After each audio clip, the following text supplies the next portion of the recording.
Assalamualaikum warahmatullahi wabarakatuh. Perkenalkan, nama saya Anissa Awalia dari kelas MN19C. Tujuan saya membuat video ini adalah untuk memenuhi salah satu tugas mata kuliah teori portofolio dan analisis investasi. Di sini saya akan mempresentasikan materi tentang obligasi syariah. Langsung saja, Kepres nomor 775 garis miring KMK 001 garis miring 1982. Obligasi adalah jenis efek berupa surat pengakuan utang sekurang-kurangnya 3 tahun dengan menjanjikan imbalan bunga. Dalam buku Hukum Dagang Indonesia karya Purwo Sucipto, obligasi adalah surat bukti pengakuan utang dengan jangka waktu sekurang-kurangnya 1 tahun. Obligasi dijual dengan memberikan bunga tetap tertentu dan obligasi dapat dijual kembali kepada orang lain atau melalui pasar modal kapan saja pemiliknya membutuhkan uang tunai. Gambaran transaksi obligasi dapat dilihat seseorang membeli obligasi sekuritas, membelikan obligasi, bursa atau pasar menjadi tempat jual beli efek. Perusahaan menjual obligasi, perusahaan membagikan kupon, sekuritas, kupon dapat dicairkan. Gambaran obligasi, misal kita membeli obligasi seharga 1 juta dengan jangka waktu 1 tahun dengan bunga fix 20% dan kupon akan diberikan setiap bulan. Maka kita akan mendapatkan kupon tiap bulannya yang besarnya 100.000.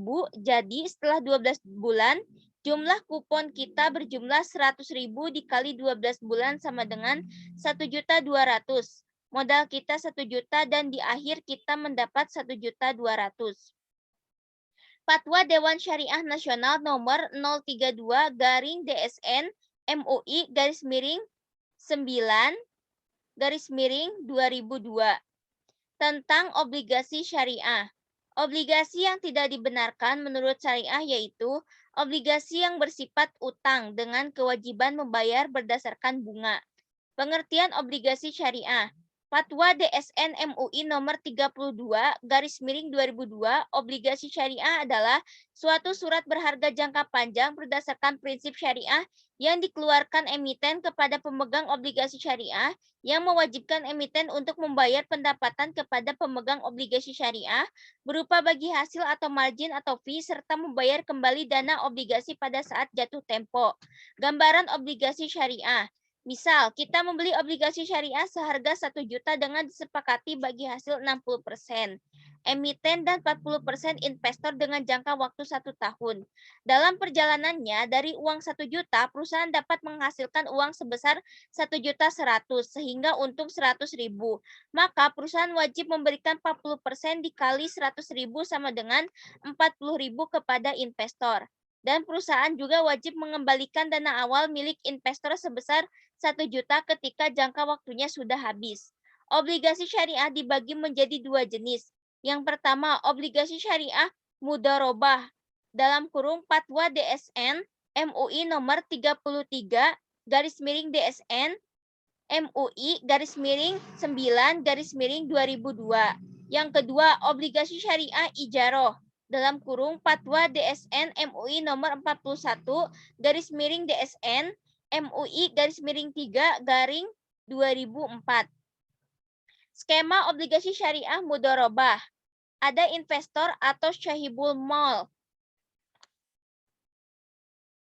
Modal bagi hasil kegiatan usaha operasional emiten dan mudarib bagi hasil modal awal dalam kurung setelah jangka waktu yang disepakati. Skema obligasi syariah ijaroh atau suku retail. Ada investor atau pemberi sewa, modal dalam kurung membeli suatu objek, objek ijaroh dalam kurung misal gedung, menyewa objek, emiten atau penyewa membayar sewa, pengembalian modal awal dalam kurung objek ijaroh menjadi milik emiten.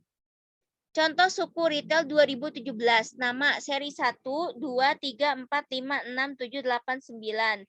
Kodenya SR 001, 002, 003, 004, 005, 006, 007, 008, dan 009. Bagi hasil persen per tahun 12.008.70 8.15, 8.25, 6.00, 8.75, 8.25, 8.30, 6.90. Misal, harga satu lembar SR001 10 juta dengan jangka waktu tempo 1 tahun, maka harga sewa dalam kurung bagi hasil objek ijaro tersebut adalah sebesar 1.200.000.